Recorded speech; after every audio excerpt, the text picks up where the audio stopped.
alternative response models. This week, city residents were invited to share their thoughts on alternatives to sending only police officers to 911 calls related to mental health issues. The session is part of a study considering if and how Winston-Salem should adopt new protocol for responding to these types of calls. How you respond to someone in crisis sets the tone for everything that happens after that. Since 2020, the city has been collaborating with RTI International, a nonprofit research institute, to analyze 911 call data and develop recommendations for improving response to mental health calls. Advocates say that sending police officers to mental health calls could escalate the situation. Well, we can save the police department resources, and we can save them money, and we can save them the fear and anxiety of having to deal with situations for which they are poorly trained. Just like I don't want to approach a violent criminal situation because I'm not trained to do that.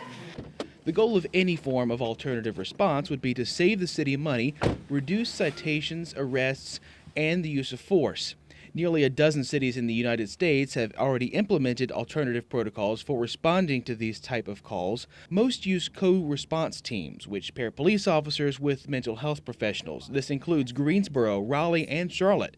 However, some speakers favored a different approach.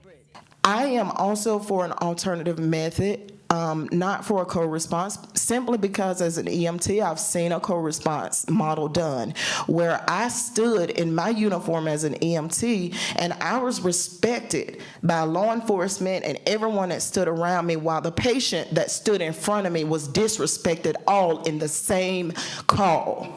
I urge you tonight to support an alternative model because mental illness, addiction, houselessness, neurodivergence, those are not crimes. Thank you. If and when City Council decides to pursue a new response protocol, the city would first conduct a pilot project to assess the new approach. For the City of Winston-Salem, I'm Daniel Cruz.